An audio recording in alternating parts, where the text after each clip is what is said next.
दोस्तों नमस्कार, मैं उमैर आलम एमबीएस इन्फॉर्मेशन में तहे दिल से स्वागत करते हैं, अभिनंदन करते हैं।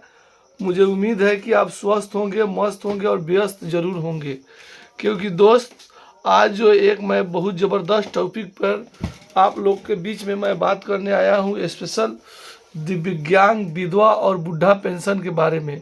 जी हाँ, दिव्यांग विधवा और बुढ़ा पेंशन के बारे में मैं बात करने के लिए आया हूँ। वो बात यह है कि जीवित प्रमाण पत्र के लिए सत्यापन करना पड़ता है, जीवित सत्यापन करना पड़ता है, जिसके वजह से पर हर साल ये होता है। और जिसका जीवित प्रमाण पत्र सत्यापित नहीं होता है उनको पेंशन से वंचित कर दिया जाता है। बहुत सारे दिव्यांग विधवा और बूढ़ा व्यक्ति जो सूचना के अभाव में उनका पेंशन बहुत सारे लोगों का बंद हो जाता है, जिसको चालू कराने में बहुत सारा समस्याओं और दिक्कत का सामना करना पड़ता है। मुझे उम्मीद है कि आप लोग भी आप सत्यापित करा लीजिए, अंगूठा लगा लीजिए, क्योंकि सत्यापित कराने के लिए आपको तो बताना नहीं पड़ेगा कि क्या क्या लगता है। इसमें कुछ नहीं लगता, ओनली फॉर आधार कार्ड लगता है।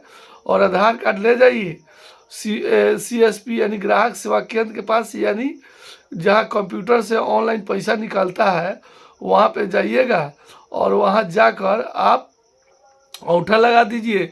5 रुपया या 10 रुपया लेते हैं लोग, और आप उनको दे दीजिए और आप अपना जीवन सत्यापित करवा लीजिए। और जीवन सत्यापित हो जाने के बाद में ही आपको सरकार जानता है कि आप जीवित हैं।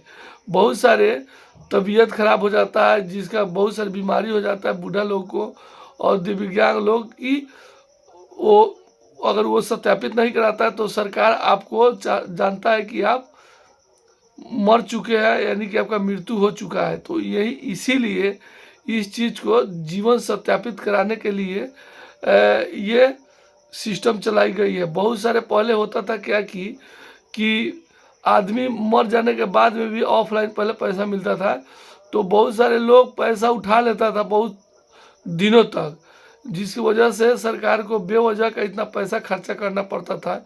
लेकिन अब उस तरह का मैटर नहीं है। आप पहले जीवन को जीवित सत्यापित करवाना पड़ता है, जिसकी वजह से आपका पेंशन चालू रहता है। ये पेंशन जीवन सत्यापित कराने के लिए ये डेट फिक्स नहीं है कि कब तक ले, इसका लास्ट डेट है नहीं। आप कब करवाएं अगला पहले वाला साल में उसी के अकॉर्डिंग होता है। जैसे मान लीजिए अभी मार्च चल रहा है, मार्च का ये अंतिम वीक है और जैसे अप्रैल का भी फर्स्ट वीक है, तो आप सत्यापित कराइएगा। जब तक आप सत्यापित नहीं कराते हैं तब तक आपको पेंशन नहीं मिलता है। जैसे बाय द वे किसी का पेंशन बंद हो जाता है, और पेंशन बंद हो जाने की वजह से अब वो कहता है कि मेरा पेंशन चालू कैसे होगा। मान लीजिए आप जो ही सत्यापित करवाते हैं, अंगूठा लगाते हैं, अंगूठा लगाने के बाद आपको जितना दिन का बकाया पैसा रहता है, पेंशन रहता है, वो आपके डायरेक्ट खाता में आ जाता है। और बहुत सारे दोस्तों को खाता चेक करने नहीं आता है, बहुत सारे लोगों को पेंशन चेक नहीं करने आता है। तो आप शेयर कमेंट जरूर कीजिएगा, आप अपना आधार कार्ड दीजिएगा, मैं आपको ज़रूर बता दूंगा क्योंकि आपके खाते में कितना पैसा है। और खाते में कि जितना पैसा होगा तो मैं आपको ये बता दूंगा। और ये ऐसा कोई बात नहीं है हमको नहीं बताइएगा, लेकिन फिर भी आप फ़ोन कीजिएगा, मैं ऑनलाइन भी फ़ोन करके ही बता दूंगा, जिसकी वजह से आप आसानी से आप पैसा इंक्वायरी कर सकते हैं, पेंशन इंक्वायरी कर सकते हैं कि आपके खाते में है कि नहीं।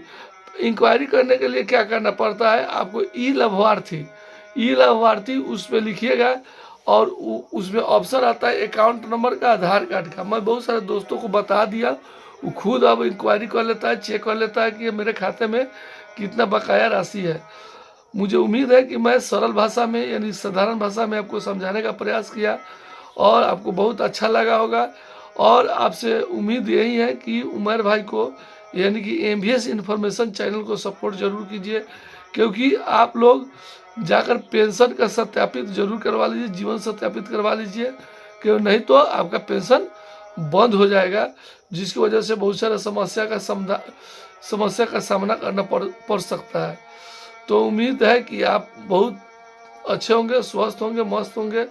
व्यस्त जरूर होंगे। और आप मेरा चैनल को सब्सक्राइब जरूर कर लीजिए। बहुत सारे दोस्त चैनल को सब्सक्राइब करने में कंजूसपन करते हैं, तो चैनल सब्सक्राइब कर लीजिए। ठीक है, धन्यवाद।